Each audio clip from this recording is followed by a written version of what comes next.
Humingi ng hari ang mga Israelita. Ikawalong kabanata. Nang matanda na si Samuel, pinili niya ang mga anak niyang lalaki na maging pinuno ng Israel. Joel ang pangalan ng panganay at Abijah naman ang sumunod. Pareho silang namuno sa Beersheba, pero hindi sila gaya ng kanilang ama. Gahaman sila sa pera, tumatanggap ng suhol, at binabaluktot ang katarungan. Kaya nagtipon ang lahat ng tagapamahala ng Israel at pumunta kay Samuel sa Rama. Sinabi nila, "Matanda na po kayo, at ang mga anak ninyo'y hindi naman sumusunod sa inyong mga pamamaraan. Ngayon bigyan niyo po kami ng hari na mamumuno sa amin, gaya ng ibang bansa na mayroong hari."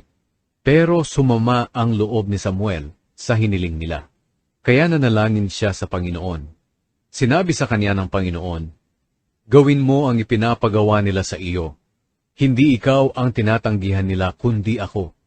Mula nang ilabas ko sila sa Ehipto hanggang ngayon, itinakwil nila ako at nagsisunod sa ibang mga Diyos.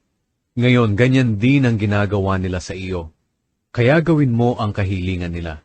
Pero bigyan mo sila ng babala kung ano ang gagawin ng haring mamumuno sa kanila."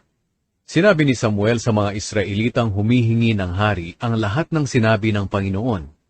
Sinabi niya, "Ito ang gagawin ng hari na mamumuno sa inyo. Kukunin niya ang mga anak ninyong lalaki at gagawin niyang mga sundalo. Ang iba'y gagawin niyang mga ngarwahe, mga ngabayo, at ang iba'y mauuna sa kanyang karwahe. Ang iba sa kanila'y gagawin niyang opisyal na mamamahala sa 1,000 sundalo, at ang iba naman sa 50 sundalo.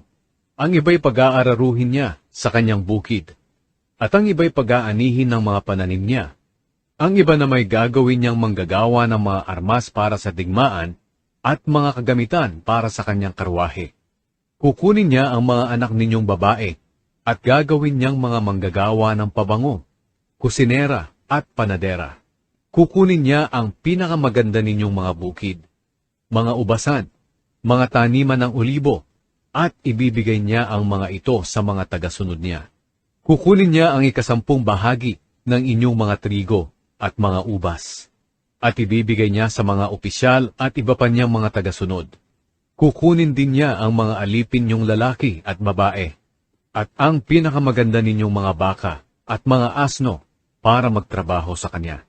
Kukunin din niya ang 10 bahagi ng mga hayop ninyo, at pati kayo ay gagawin niyang mga aliping. Pagdating ng araw na iyon, dadaing kayo sa Panginoon dahil sa kalupitan ng hari na pinili ninyo, pero hindi niya kayo sasagutin."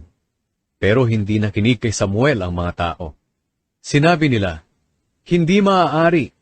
Gusto namin na may haring mamamahala sa amin, at magiging tulad kami ng ibang mga bansa, na may haring namamahala at nangunguna sa amin sa digmaan."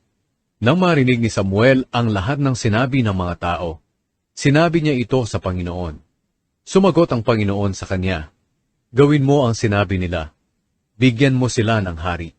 Pagkatapos, sinabi ni Samuel sa mga Israelita, "Sige, pumapayag na ako. Magsiuwi na kayo sa mga bayan ninyo."